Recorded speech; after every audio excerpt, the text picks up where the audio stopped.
saya garis bawahi, perang di abad ke-21 adalah perang yang ditentukan oleh sains dan teknologi. Bangsa Indonesia harus merebut sains dan teknologi.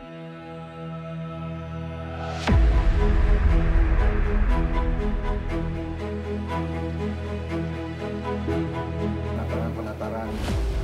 Ya, kita bersyukur posisi kita, politik luar negeri kita kan dari dulu bebas aktif, kita tidak berpihak, kita non-blok, kita bersahabat semua negara. Jadi kita bersyukur bahwa kita bisa jadi mediator, kita bisa jadi penyejuk, kita ingin menjadi juru damai di mana-mana. Ini dia kata Menhan Prabowo tentang pertahanan RI. Jauh sebelum Prabowo Subianto menjabat sebagai Menteri Pertahanan, ia pernah mengatakan bahwa kondisi pertahanan dan keamanan Indonesia masih sangat lemah. Hal itu disebabkan karena anggaran pertahanan di dalam APBN masih sangat kecil.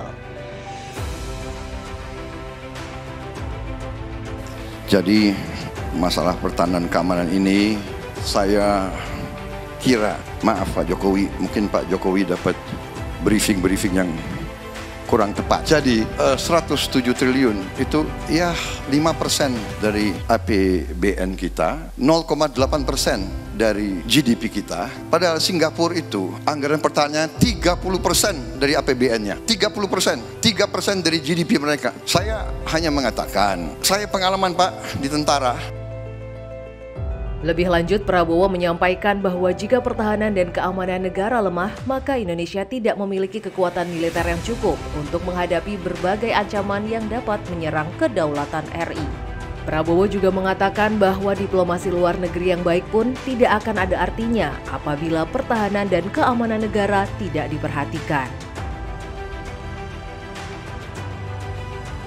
Budaya ABS banyak Pak. Kalau ketemu Panglima, siap Pak, aman semua Pak, terkendali Pak, radar cukup Pak. Tidak benar Pak. Jadi itu aja Pak, saya tidak menyalahkan Bapak. Ini budaya Indonesia, ABS. Jadi mohon kita kaji, pertahanan sangat penting.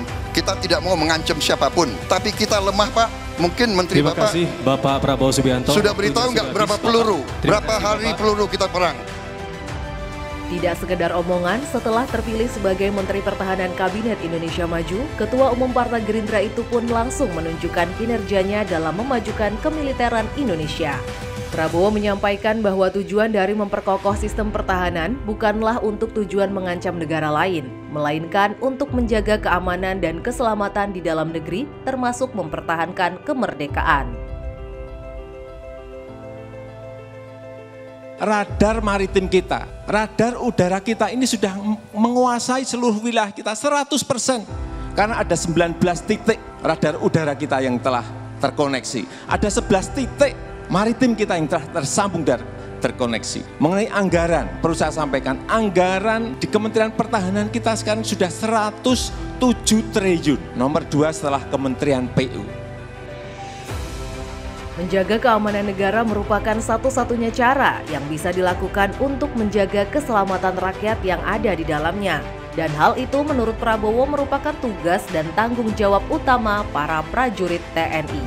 Menhan Prabowo juga pernah mengatakan bahwa komunikasi yang terjalin antar negara adalah hal yang perlu dijaga agar Indonesia bisa tetap aman dari serangan negara lain. Ia pun merasa sangat bangga karena hingga saat ini Indonesia masih bisa mempertahankan sikapnya sebagai negara non-blok dan bersahabat dengan semua negara di dunia.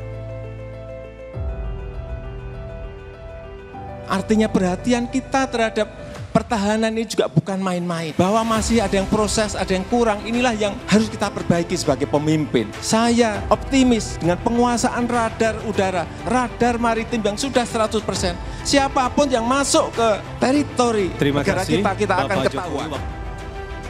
Di lain kesempatan, Prabowo Subianto pernah menyampaikan bahwa pertahanan negara juga bisa ditentukan oleh bagaimana suatu negara bisa beradaptasi terhadap perkembangan sains dan teknologi. Hal itu ia sampaikan ketika memberikan sambutan di acara pembukaan pendidikan program vokasi diploma atau D3, program sarjana atau S1, program magister atau S2, dan program doktoral atau S3 di Universitas Pertahanan atau Unhan RI tahun ajaran 2022-2023 pada beberapa waktu lalu.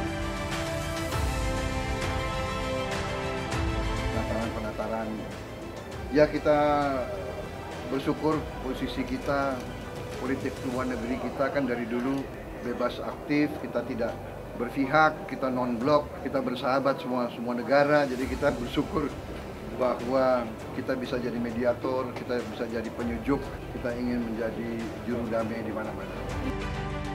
Prabowo mengatakan bahwa dengan lembaga pendidikan yang strategis dan vital, maka kajian tentang manajemen pertahanan dan ilmu perang dapat didalami dengan lebih menyeluruh. Dengan demikian, Indonesia bisa melahirkan sumber daya manusia atau prajurit yang andal, idealis, dan profesional. Tidak hanya membicarakan bagaimana kondisi pertahanan Indonesia saat ini dan apa yang bisa dilakukan untuk mencapai sistem pertahanan yang lebih baik, mantan Panglima Kostrad itu juga berupaya untuk menjalin kerjasama pertahanan dengan negara lain, salah satunya yaitu dengan Amerika Serikat.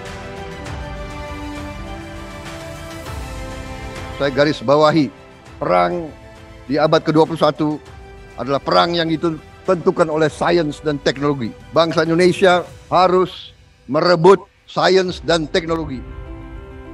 Baru-baru ini Menhan Prabowo kedapatan menerima kunjungan dari Menhan AS Lloyd J. Austin III di kantor Kementerian Pertahanan untuk membicarakan beberapa hal penting, seperti kerjasama pertahanan kedua negara di bidang pendidikan prajurit TNI, latihan bersama, hingga peningkatan alat-alat pertahanan.